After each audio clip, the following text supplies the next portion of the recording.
Hey, it's Ben. Welcome back to my channel. I wanted to talk a little bit today about being a victim. Now, I'm not talking about people that are actually victimized. What I'm talking about is a role that people take on after they've had bad experiences, after they've been hurt or betrayed, and constantly living in that. And I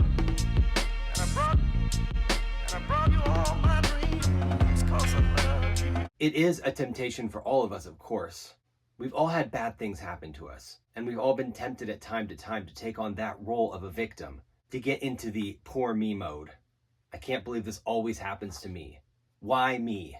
I want to point out a few things about being a victim. The first is that being a victim is actually a coping mechanism. It helps us deal with the pain in a way that we feel like we can control.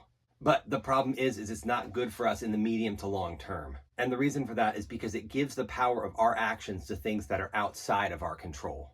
Because the truth is, when something bad happens to us, we have control over how we react. But if we get caught up in victim mode, in feeling sorry for ourselves, that takes our control and it puts it on the actions, on the person that hurt us or the situation that caused damage. Another thing that being a victim does is actually pushes people away, because we're constantly reminding people of the things that happened to us. And a lot of times the people that we're reminding about those things are the people that we need in our lives to care for us and to help us through.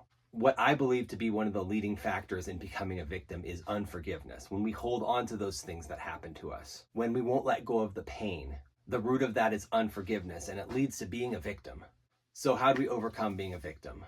I would say there's really three things that we can look at to overcome being a victim. The first is to change your narrative. If you are living in a poor me mentality, things bad always happen to me, that is a victim narrative. So the simple way to change that is to change the word victim to the word victor and think, what challenges do I have to overcome? What about this situation is something that I need to beat, that I need to learn through, that I can overcome? Another thing that I think you can do is to have someone in your life that can be a mirror to you, that can really speak into your life, especially when they see a victim narrative coming over the situation. Someone that you know and trust and have given permission to say, no, I think you're going wrong here, or you could be doing better over here. Having somebody for accountability is crucial and key to overcoming the victim narrative.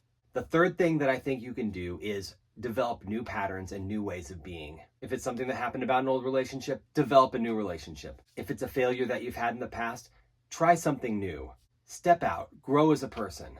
The author and influencer Vanessa Van Edwards says that you either have the narrative of a victim or the narrative of a hero.